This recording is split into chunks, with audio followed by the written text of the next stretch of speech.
Hello and welcome to the News9 Plus show on the world's first news and current affairs OTT platform, News9 Plus.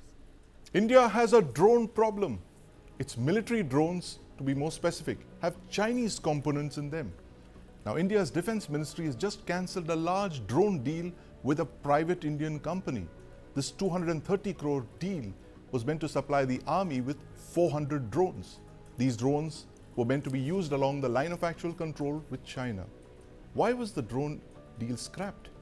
It turns out that these drones had Chinese parts and electronics and were thus vulnerable to malicious Chinese code which could be used to hijack them. In fact, there have been several such instances where Indian drones had operational failures along the LOC and LAC. There are fears of data security, that the information gathered by these drones could be leaked to the adversary. Now, the basic issue is that India doesn't have a drone ecosystem that's sufficiently large to supply all its vendors with Indian-made components. What does India need to do to overcome this? Now, joining me to discuss this issue are Lieutenant General P. Ravi Shankar, Ankit Mehta, CEO, IdeaForge, and Group Captain Rajiv Naran. Gentlemen, welcome to the News9 Plus show. Ankit, I want to start by asking you this. You're one of India's oldest drone manufacturers. Your company, IdeaForge, has been around for what, 2 decades? I understand that a drone is made up of many components, propellers, flight controllers, the central processing unit, which control the drone's flight using sensors. There's a battery, there are motors, cameras, ESCs, landing gear, all of that. It's a assembly of many parts. Tell us what percentage of all of these parts are made in India? So I think when we look at the bill of materials, I think just at the bill of materials level, so typically we don't look at it at the bill of materials level. First of all, I think we look at it from the value perspective. Right. And from a value perspective, we are basically at least more than 60-70%, indigenous subsystem, producer. So because if you look at it, the way typically a drone will be built, right, is that you will buy subsystems which will be needed as raw materials for building the technology. Then you will build the technology, which is your in-house effort, and Right. then you will sell the product to the end customer. So when we look at indigenous contribution, we have to look at the contribution that has been made by the OEM themselves, as well as the contribution that is coming from the components that they might be buying from the rest of the ecosystem. So from that point of view, it is more relevant to track the overall percentage of indigenization. And within that, for us, at least our systems have always been ahead of most of the benchmarks that have been laid out by the Indian government.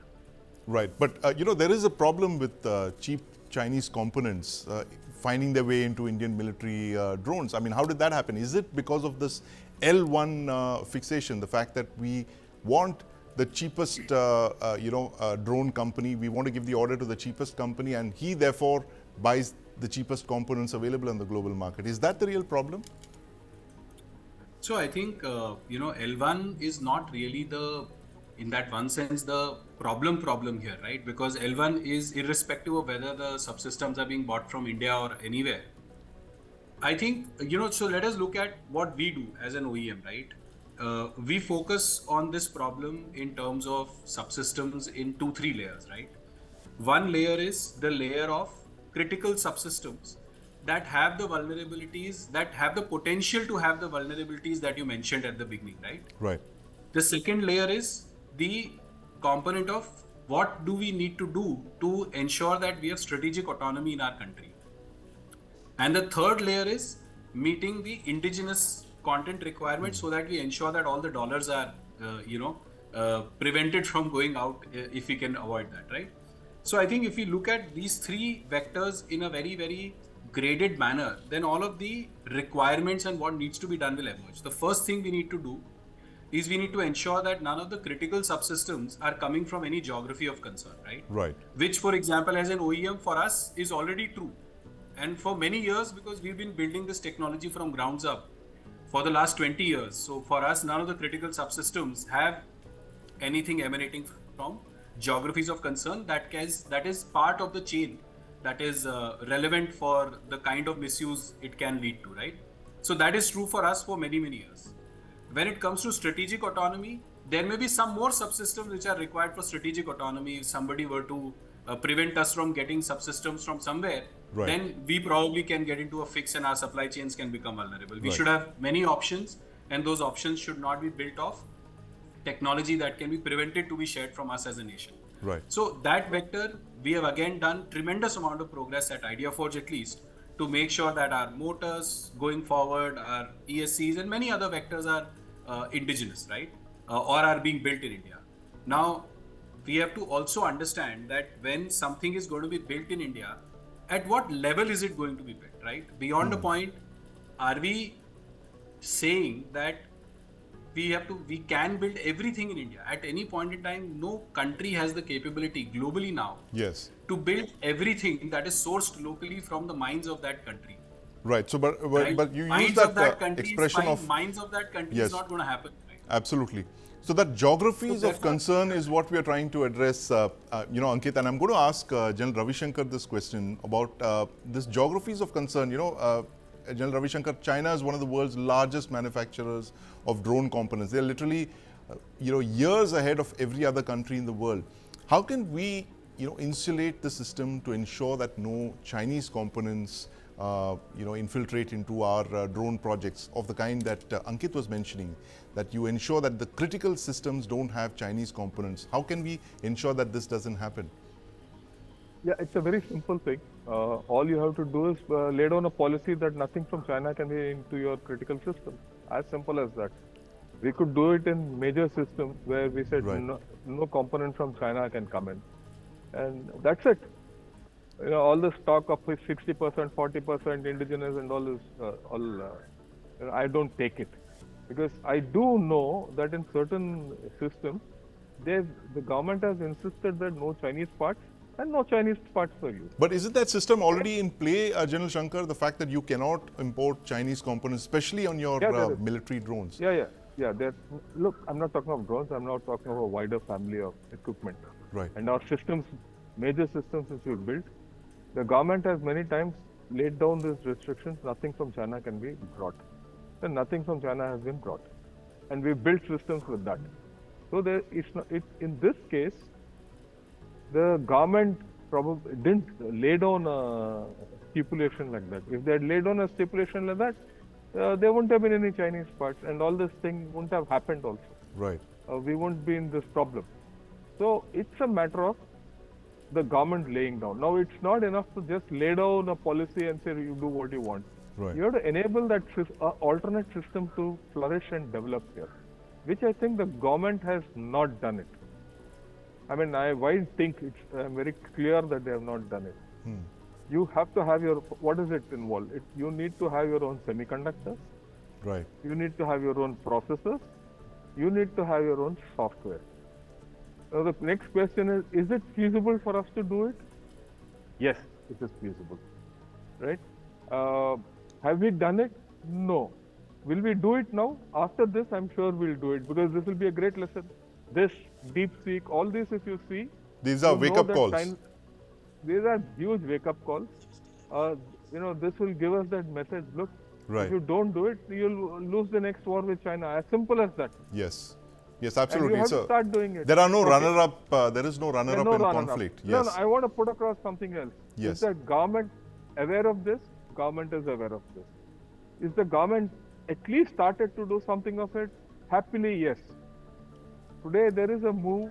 I mean, I know for myself in IIT Madras that we are starting to look at establishing a fab for semiconductors. Right. We already produce some processors or designed and developed processors. We have an OS system in place. So maybe in the next 3 to 4 years, we should be out of this problem if the government funds the people who can design and develop all this, and then they come up to scale. So it needs a whole of government approach. It If needs a that is whole of not there, government approach. Yes, absolutely. yeah. Group Captain Narang, I'm just reading this report from the Times of India, which actually talks about the deal for 400 drones being scrapped. I mean, it's a very large deal and hundreds of crores literally. How did this actually get through with Chinese components? Why was enough diligence not exercised when testing these drones? So, Ankit mentioned about what his company is doing. Yes. So, he's telling you that not all companies are using Chinese Yes, there components. is an alternative. Yes, there is an So, indigenous alternative alternative. that's So, possible. similarly, there are a lot of component manufacturers in India who are making indigenous components in India. Right.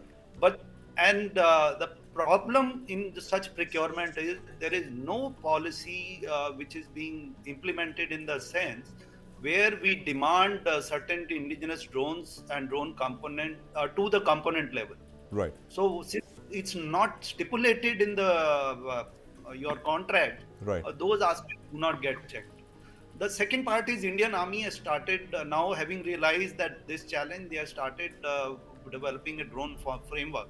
Right. But the challenge which they are likely to face, what General Shankar said is there is no mechanism.